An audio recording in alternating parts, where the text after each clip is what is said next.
Okay, so I know this workshop has been primarily technology and how we can teach in the virtual environment via technology. Going to stray completely away from technology in this module. And I'm, again, this kind of goes back to my personal practical theories of education. But I'm going to tell you two stories here in this module and see what you think. The first story deals with equity.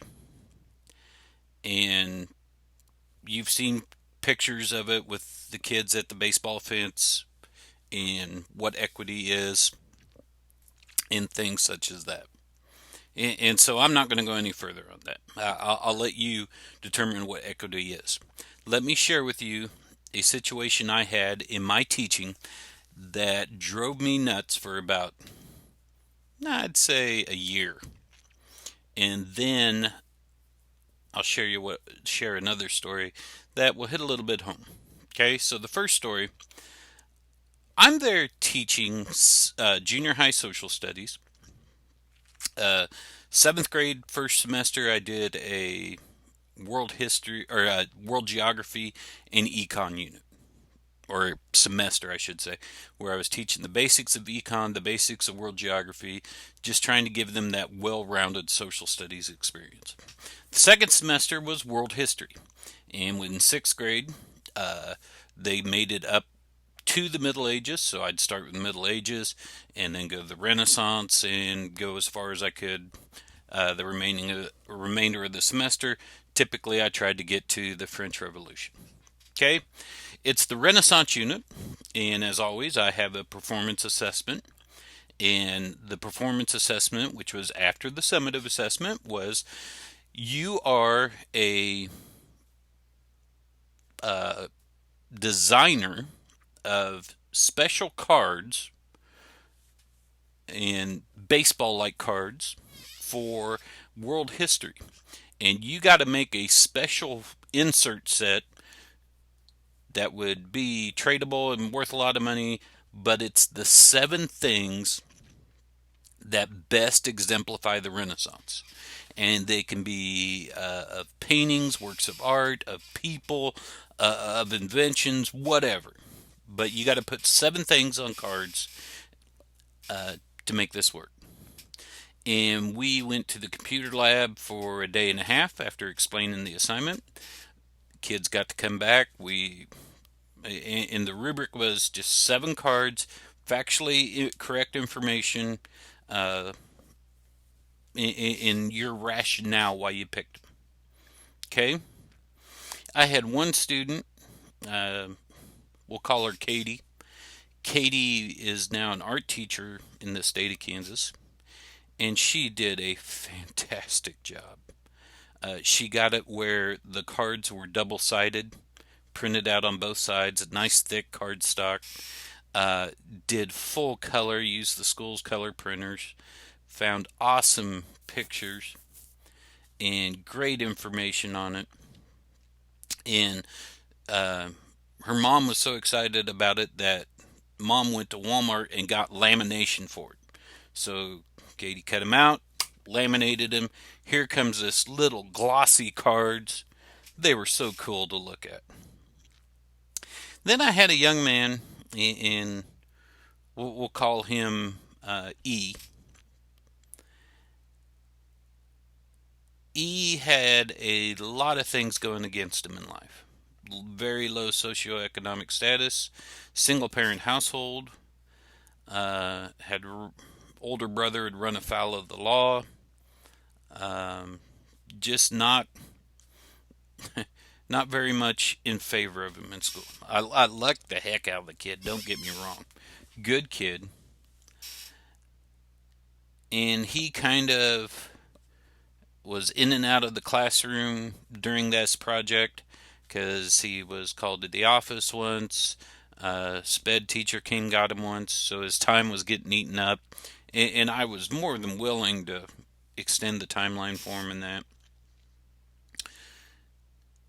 So he went to the back of my room and got seven index cards, because I kept a stack of them there. Took a pencil, hand drew stick figures on them, had accurate information, gave me a decent reasoning for why he chose what he chose. And so the question becomes, what do you grade this? And again, going back to what I said in the last module, to treat kids equally is to treat them unfairly. And both kids got A's on the project. But it just so happened that the day before I was going to hand them back, I sat them down on the desk and both projects fell side by side each other. And I just sat there going, this isn't right. Yeah, it's fair, the grade that I gave them both, but come on, look at them. How can I say I'm going to be equitable to people with this? This kid printed it out full color. This kid did index cards. And yeah, I'm happy with both their work because they took some pride into it. They took some effort into it. But it bothered me. And so I looked that semester for a new idea. And you have access to some of these on the Canvas page. I wound up going to see Dinah Zyke. If you've ever heard of Dinah, she's the foldable lady. I have her website on the checklist there. And you can take these foldables, and I screwed up. I sat in the front row of her workshop where she was presenting, not someone that is trained in Dinah Zyke stuff. Dinah was presenting herself, and Dinah has more energy than a chihuahua with 4 cups of coffee in it. I mean, she goes. And me being in the front row, she had me try and cut some things, and I'm uncoordinated with my hands sometimes, and it was embarrassing for me, but I got over it pretty quick. But right there became one of the key ways that I could get some equity in the classroom. Because she was showing me all sorts of wonderful things. Vocab books, before after charts, how to make a notebook itself. I mean, just neat stuff.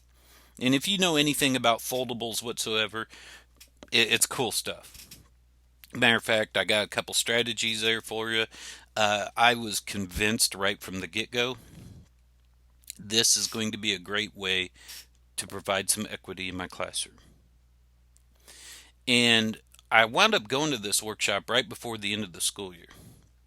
And all these things she showed were just plain pieces of paper and or notebook paper. Pairs of scissors. So I wound up getting 30 pairs of safety scissors. And I even taped yarn tied to the scissors to each of my desks. So if I said, hey, we're making a 8-page notebook with 2 pieces of notebook paper, it was boom, boom, less than a minute, kids had it done. And so instead of just 2 pieces of notebook paper folded together, and I got a couple of examples here. I mean, what she showed us, I still laugh about it to this day. A couple of hamburger folds.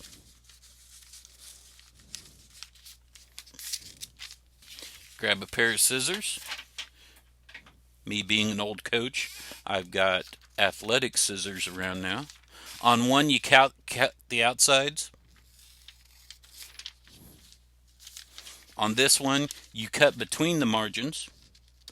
And they're not good enough scissors that I could just go zip this across. I do have to cut them a little bit. But even my uncoordinated self, I can do this. Little burrito fold. Stick it between the paper.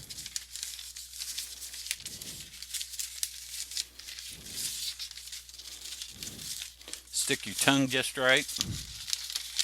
Unfold it.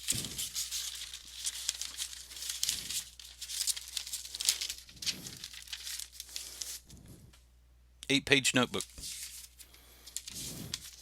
Oh, yeah, you can 3-hole punch it too. It's already 3-hole punched for you, so put it in your 3-ring binder. Just little things like that I started to do. And I said, well, this is cool. How am I going to save some money making this happen? Just so happened the last day of school came. I'm taking my kids out during study hall to clean out their lockers.